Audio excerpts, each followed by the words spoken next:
In 1162, deep in the heart of Asia, a child was born. He was clutching a blood clot, a sign from heaven that he was destined to be a great warrior. His life was to become a legend. His name, Genghis Khan. Many believe his story is simple, that he was the incarnation of evil, a brutal barbarian who butchered millions.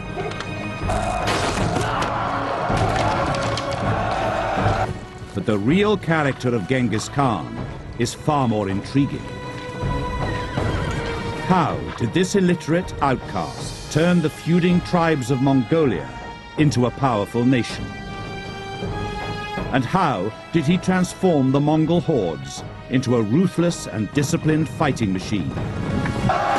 An army with revolutionary tactics and ingenious weapons that ultimately stood poised to conquer Europe.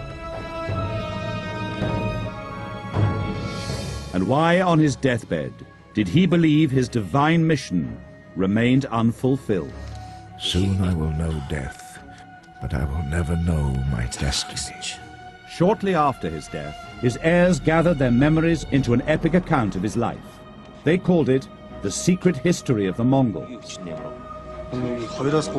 Evidence from Chinese and Persian sources, the work of leading scholars, and the secret history allow this to be the most complete television portrait of Genghis Khan ever made. The characters are all real historical figures, and the words of Genghis Khan are rooted in the great speeches of the secret history. This is the story of how that tiny fist turned to iron and came to rule the largest land empire ever known to man.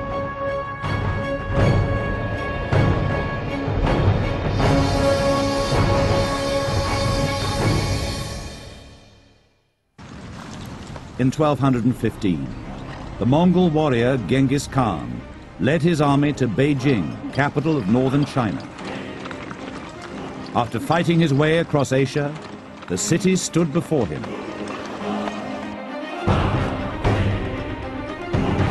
But Beijing was protected by formidable defenses. Surrounding it was a wall 12 meters high and 30 kilometers long. And behind the wall was one of the world's most advanced armies.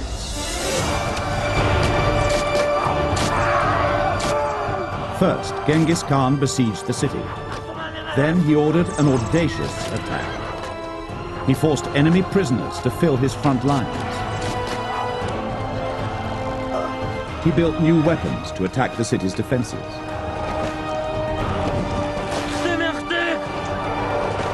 Finally, having endured the Chinese arrows and bombs, he commanded his Mongol warriors to scale the walls. Genghis Khan sensed victory was within his grasp. Beijing was fighting for its life. A poor nomad from the remote Mongol steppe, Genghis Khan had made an extraordinary journey. The boy who would become Genghis Khan was called Temujin.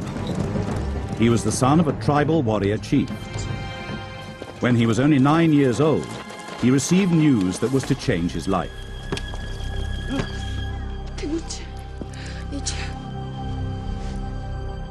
My father had been poisoned by a rival tribe.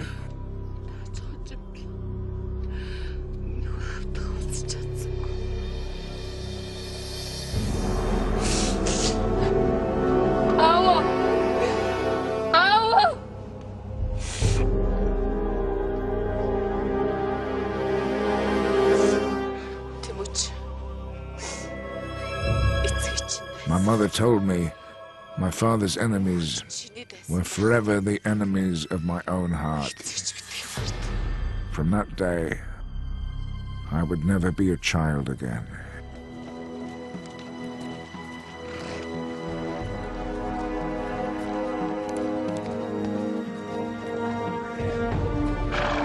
As the eldest son, Temujin grew up to lead what was little more than an extended family.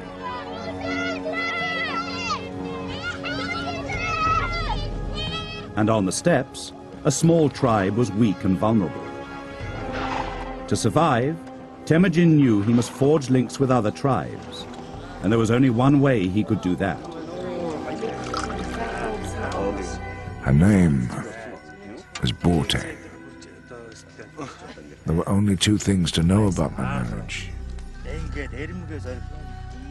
She was a woman of beauty, and the sable fur they gave us was worth 1,000 of the swiftest horses.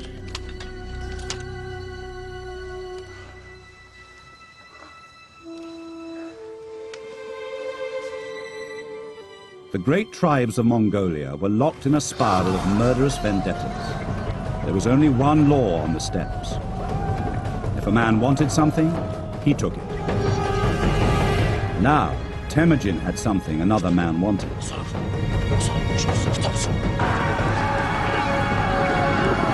The Merkit tribe had feuded with Temujin's father.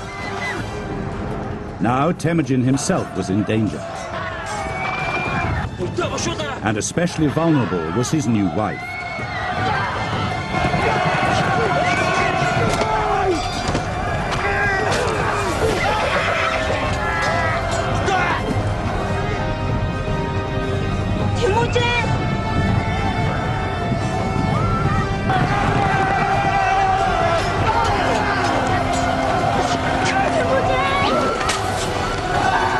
The secret history records what Temujin, the man who would one day be Genghis Khan, did next. They'd taken my wife. I knew what I had to do. What Temujin had to do was to escape. Only a fool fights a battle he knows he cannot win.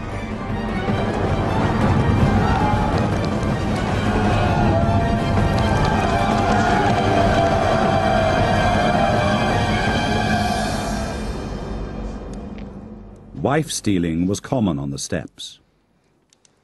Borte knew she had no choice but to submit. I had just one friend I could trust, Jamuka.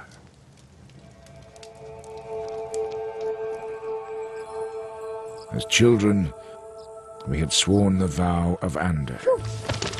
It was the most sacred vow of all.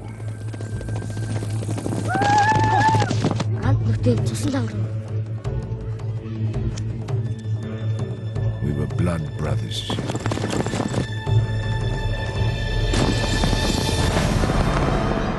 A bond that joined our lives as one.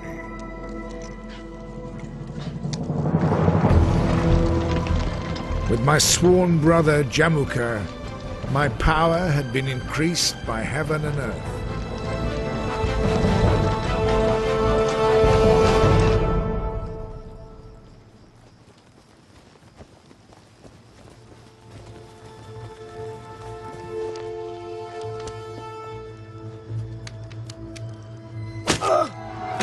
At the Merkit camp in the mountains of northern Mongolia, Temujin went looking for his wife.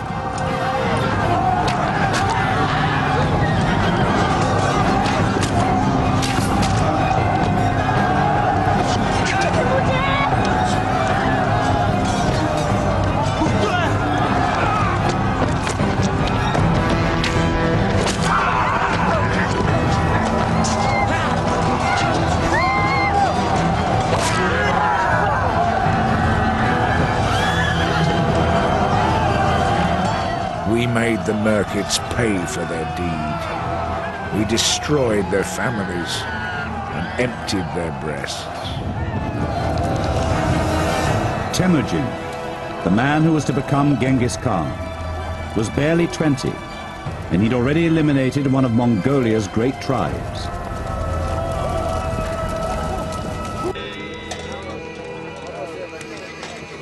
In those early days, Temujin and Jamuka shared the leadership of the tribe.